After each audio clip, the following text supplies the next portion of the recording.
And I've been doing this long enough to tell you that nobody changes until they change their energy. Right. And when you change your energy, you change your life. It's the way it is.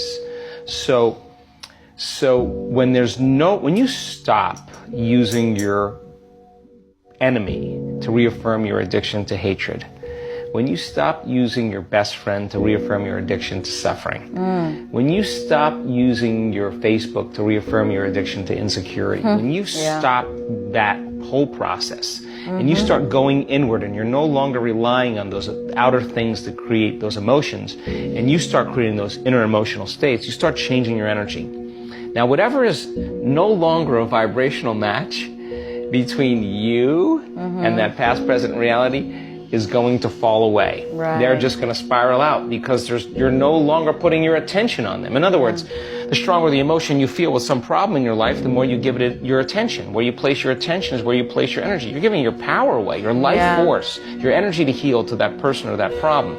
Lower the volumes of that emotion, you take your attention off that person, you're calling energy back to you. And you're building your own electromagnetic field. We've seen the evidence of that in many events, because when people start overcoming themselves, the first day, not always, but the energy of the room will drop. Why? Because they're drawing from the field to build their own field. Now when they build their own field the next day, and the fields start interfering with the people next to them, whoop, the energy in the room just keeps going up, right? So now, there's no longer a vibrational match between you and your coworker, you and your job, you and your boss.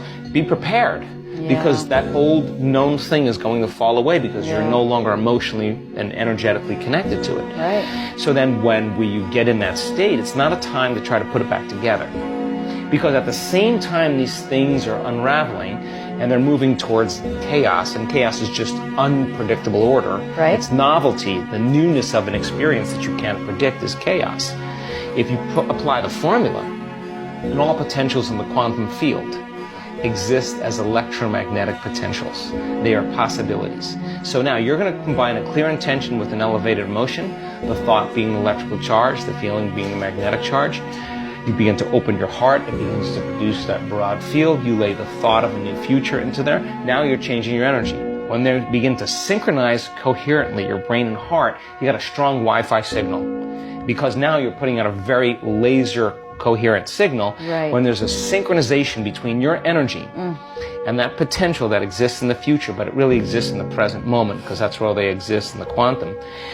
Now you start to see synchronicities in your life because you're synchronized to a future, and they come as opportunities. Wow, that was kind of cool. And those are breadcrumbs from the field, like keep going, you're on to something. So the problem is that people, they do it and then they get up and then they react in traffic, or they get frustrated and they start feeling the emotions of the past. Why are you talking about me? They start feeling the emotions of their past, and you know what happens? They just disconnected from the energy of their future, and they're back to the energy of the past. Don't expect anything to change in your life. In fact, expect more reasons to be frustrated.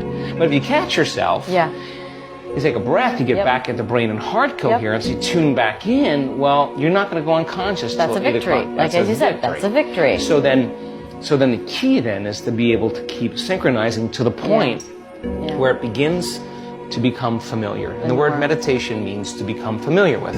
So now you're in a new familiar state of being, and people say, I'm really not doing anything. Of course you're doing the work. You're becoming familiar with a new set of thoughts, new set of intentions, a new set of emotions. Your heart's opening more. Your immune system's up-regulating. Your genes are up-regulating. Your brain and heart are more coherent. Your energy field is bigger. You feel connected more. All these things, you're changing programs. You start seeing those things taking place in your life. You're going to want to do this, right? It's not going to be effort. 100%. Now, live by the hormones of stress. The hormones of stress cause us to draw from this field and turn it into chemistry, heightens our senses. We become materialists. We narrow our focus on the cause. Now, when we create reality, now we're living in three-dimensional reality. The way we do it is we got to drag our body through space from one point of consciousness, where I am, to my future, my dreams, another point of consciousness, and that's going to take time.